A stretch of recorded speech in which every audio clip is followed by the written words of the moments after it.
وعلى آله وصحبه أجمعين أما بعد. Hadirin wal hadirat jamaah salat subuh insyaallah dirahmati oleh Allah Subhanahu wa taala. Tepat 12 bulan yang lalu pada waktu subuh dan pada bulan Ramadan juga kami pernah membawakan judul materi kajian subuh yang berjudul Nikmat Iman, Islam dan juga Ihsan. Yang mana pada kesempatan kali ini izinkan kami untuk melanjutkan sekiranya dari bapak dan ibu dan adik-adik, abang-abang, kakak-kakak ada yang masih ingat mengapa ketika para guru kita itu menyampaikan puja dan puji syukur kepada Allah Subhanahu wa taala, guru-guru kita, tuan guru kita selalu mengatakan nikmat yang paling tinggi itu bukanlah nikmat harta ataupun nikmat sehat sekalipun. Padahal nikmat sehat itu mungkin menurut kita sudah nikmat yang paling tinggi. Duit kita banyak tapi lidah kita sakit, ada sariawan, makan seberapa juta pun tidak akan terasa lezatnya. Tapi tuan guru kita selalu mengingatkan kepada kita, ustaz-ustaz kita, bahwasanya nikmat tertinggi yang dimiliki oleh umat Islam yaitu nikmat akan dapatnya cahaya iman dan Islam dalam diri kita masing-masing. Kami pribadi beberapa hari yang lalu mendapatkan amanat dari kampus Bapak Ibu untuk melaksanakan kegiatan KKN, kuliah kerja nyata, yang mana dilaksanakan selama Ramadan sampai tanggal 20 Ramadan kemarin. Di sana kami benar-benar menjadi figur yang belajar dan diajari, bukan sama yang namanya orang-orang di dalam masyarakat tersebut, tetapi keadaan mengajari kami bagaimana menjadi masyarakat yang baik dan bagaimana bermasyarakat yang baik. Lantas apa hubungannya KKN tadi dengan nikmat iman dan Islam? Saya tidak mengatakan ini banyak, tapi tapi satu di antara lain. Kalau Bapak Ibu pernah ada yang main ke Jawa, Pulau Jawa, bahkan ke Kalimantan sekalipun, tidak sedikit dari masjid-masjid itu tidak seperti masjid-masjid yang ada di Sumatera. Nikmatnya beda.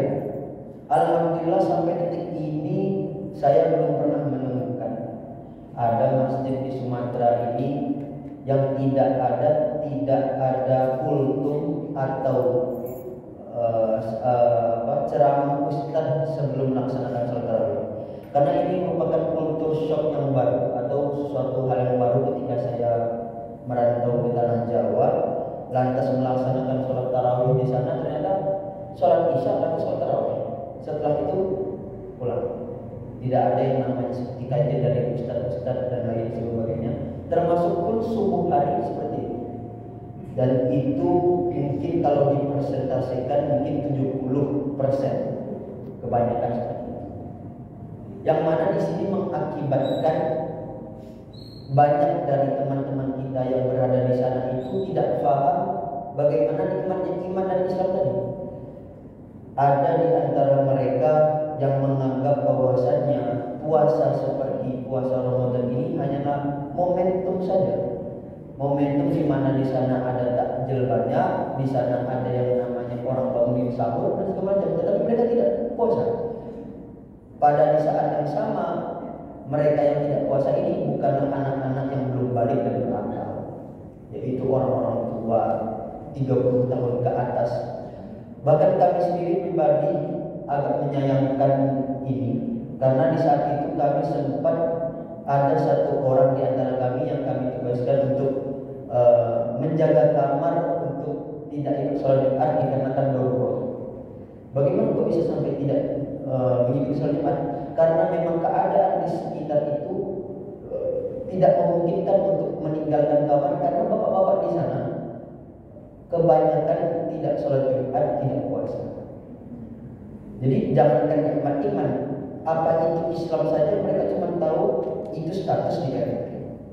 Nah maka sangat bersyukur sekali kita berada di lingkungan yang sangat terjaga dan memiliki guru-guru yang banyak yang ngajari kita.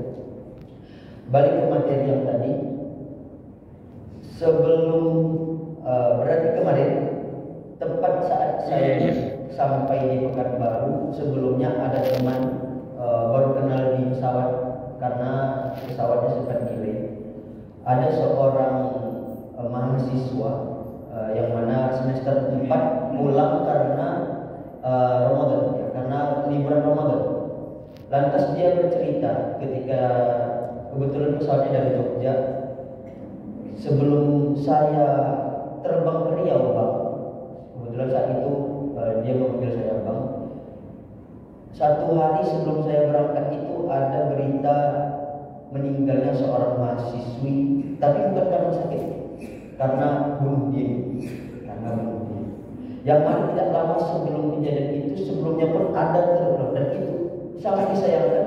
Seorang perempuan perantau, juga seorang perantau, dan juga seorang wanita muslimah yang mana bunuh dirinya karena alasan percintaan, alasan mungkin anak zaman sekarang kenalnya mental health seperti itu.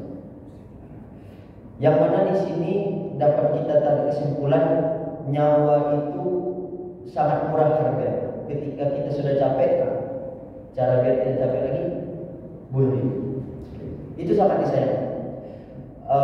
Maka penting bagi kita sebagai masyarakat yang beradat dan beradab itu untuk mengetahui sebagaimana Islam mengajarkan bahwasanya yang namanya jiwa, hifzun nafas, itu termasuk dari 4 marotib yang mana terkandung manusia di dalam. Ada hifzul din, hifzul nafas, hifzul akal, sama hifzul nasab.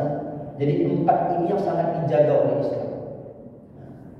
Tapi dengan perkembangan zaman dan teknologi, banyak di antara anak muda ini yang menganggap Quran itu cuma sekadar tulisan untuk mengancam. Padahal ketika kita membaca ayat Quran, kata-kata ayat itu saja sudah menjelaskan apa sebenarnya Quran itu. Kita lihat dari tulisan Arab. Ayat itu bukan bahasa Indonesia, Bapak. Ayat itu artinya tanda. Dari bahasa Arab artinya berbunyi ayatun. Kenapa Allah tidak mengatakan Al-Quran hadzal Quran kitabatun? Kenapa bukan kitabah? Kitabah itu tulisan. Dan kenapa ayat? Kenapa tanda? Padahal jelas-jelas Al-Quran itu berupa tulisan atau kalam. Kenapa ayat? Ayat tadi artinya tanda. Mengapa? Karena yang diinginkan oleh Allah kepada kita, Al-Quran ini menjadi tanda akan kebesaran saya terhadap kamu, agar kita bisa mentadabburi alam sekitar kita. Maka diturunkan Al-Quran sebagai tanda untuk kamu mentadabburi sekeliling kamu. Maka seperti yang kata saya sampaikan tadi, ketika saya tadi ke KN, di situ Allah melihatkan ayat-ayatnya, bukan ayat Al-Quran yang saja, tapi ayat kauniyah juga. Ayat-ayat kehidupan yang mana di sana kita bisa mempelajari bahwasanya kebesaran Allah itu nyata. Kalau kata guru kita Gus Baha dengarnya kita, beliau pernah mengatakan, jangan kalian itu mikir susah-susah, oh sholat kayak ini sesat, ini sholatnya 23 sesat, ini sholatnya 11 sesat. Jangan seperti itu memikirkan seperti itu. Jadilah perekat umat. Ditakdirkan untuk sujud saja kita sudah harus bersyukur, karena banyak saudara muslim kita seiman sama kita, tapi Allah tidak takdirkan dia untuk bersujud sampai detik hari ini. Sujud itu cuma sebagai simbol saja bagi mereka. Maka kita sekarang yang berada di Masjid Al-Fajri datang sholat subuh ke sini, ditakdirkan oleh Allah untuk dapat sujud menghamba kepada Allah, itu sudah merupakan nikmat yang luar biasa. Karena banyak dari teman-teman kita yang mana dia seorang muslim tetapi tidak ditakdirkan untuk sujud pada detik ini kepada Allah. Bayangkan betapa ruginya. Lantas kenapa guru kita menyebutkan bahwa nikmat Islam dan iman ini nikmat yang tertinggi? Kita bayangkan saja dari apa yang kita pelajari selama kita mengaji dulu ketika kita masih SD, SMP, kalau ada yang di pondok ada ayat Quran yang berbunyi seperti ini. Wala tamutunna illa wa antum muslimun. Janganlah engkau itu mati sebelum kamu itu muslim. Seperti itu. Apa itu muslim? Muslim itu ucap syahadat dan muslim tidak. Jadi Allah tidak bilang seperti ini. Jangan kamu mati sebelum kamu itu mukmin. Jadi ada 3 tingkatan. Ada muslim, ada mukmin, ada muhsin. Allah tidak beri syarat jangan kamu mati sebelum kamu jadi muhsin atau ihsan. Tingkatan wali itu para wali atau mukmin yang mana di atasnya muslim. Tapi Allah cuma mengatakan jangan kamu mati kalau kamu belum muslim. Artinya apa? Sebagaimana kita pelajari dalam Al-Quran dan hadis, bahwasannya yang masuk ke dalam surganya Allah itu orang yang telah syahadatu alla ilaha illallah ila akhir syahadat. Seperti itu. Bahkan pamannya Nabi saja, pamannya Nabi yang mana cuman menyebutkan syahadat itu setengah. Jadi asyhadu alla ilaha illallah saja. Tapi asyhadu anna Muhammadar Rasulullah tak disebut sama pamannya Nabi. Karena pada saat itu ada sifat gengsi di situ untuk menyebutkan bahwasanya ponakannya ini utusannya Allah, utusannya Tuhan pada saat itu. Akhirnya apa? Seperti yang kita pelajari, maka Allah kasih ia keringanan diazab di api neraka dengan seringan-ringannya azab, dikasih yang namanya terompa. Ada yang bukan terompa, ada yang namanya sendal, ada yang sepatu katanya terbuat dari batu besi, banyak riwayatnya. Yang mana ketika ditaruh di kaki otaknya begini. Pamannya Nabi pernah berjuang bersama Nabi. Lantas kita melihat yang bola lampu sekarang ini, ada bola lampu. Terciptanya bola lampu ini oleh seorang saintis yang bernama Thomas Alva Edison. Pengaruhnya banyak ini. Kalau tak ada Thomas Alva Edison, gelap-gelaplah kita pada hari ini sholat subuh saat ini. Tapi apakah beliau dapat melaksanakan nikmatnya iman dan Islam? Tidak. Maka apa faedahnya ia menciptakan lampu ini? Hanya sebagai faedah atau sebagai yang namanya manfaat untuk umat manusia, tapi tidak dengan dirinya sendiri. Bayangkan posisinya Bapak Ibu, kita hidup bukan di Pekanbaru, bukan di Padang, bukan di KDR. Kita bukan lahir di Sumbar, bukan lahir di Bangkinang, bukan lahir di Padang, Bukit Tinggi, tapi kita lahirnya misalnya di Chicago gitu Bapak Ibu. Lahirnya di Rusia. Apakah bisa kita memastikan kita masih dalam keadaan bisa bersujud subuh ini?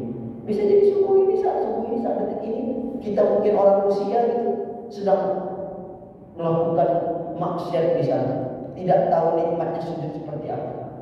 Maka sebenarnya ketika kita itu menjadi orang Indonesia, kita sudah menjadi satu fadilah bagi kita. Fadilah apa? Orang tua kita dan muslim itu. Maka kita tidak harus khawatir lagi tentang ayat wala tamutunna illa wa antum muslimun.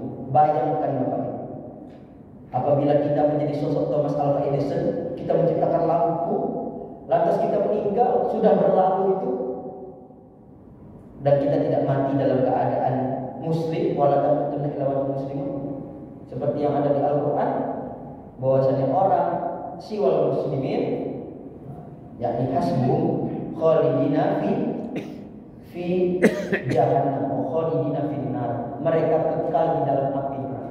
Maka dari itu, guru-guru kita selalu mengingatkan kepada kita agar bersyukur kepada Allah dan pandai-pandai bersyukur. Karena banyak orang hartanya banyak Bapak Ibu, lebih banyak daripada kita, tetapi karena tamak dan rakus nggak pandai bersyukur. Nah, yang baru-baru ini yang viral 271 triliun itu kalau dibelikan kolak penuh nih Masjid Al-Fatih. Belikan kolak enak, kolak 5 itu kan 271 triliun Bapak Ibu. 1 triliun itu 1.000 miliar, 1 miliar 1.000 juta. Jangankan Alphard, Ferrari itu beli, itu Bugatti Chiron itu beli itu. Tapi kenapa dia dengan harta sedemikian rupa tak puas-puas? Karena apa? Tidak pandai bersyukur atas apa yang Rabb-Nya berikan kepadanya. Maka di sini kami ingin sekedar sharing saja Bapak Ibu, bahwasanya kita ditakdirkan pada subuh ini masih dapat bersujud dengan hikmat kepada Allah. Entah kita saat ini datang ke masjid dipaksa sama ayah kita, atau dipaksa sama ibu kita, atau kita dimarahi dulu sama istri kita tahu pergilah gitu kan, atau pergilah ke masjid.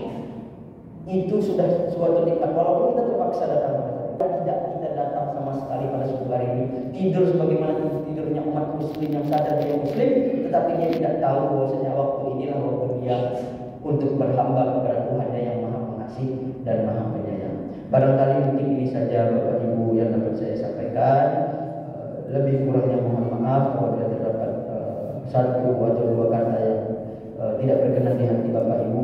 Itu datangnya dari saya, ada baiknya itu ilham dari Allah Subhanahu wa taala. Aku dulu saja astagfirullahaladzim terbiasa wa atubu ilaih. Innahu huwal ghafurur rahim. Assalamualaikum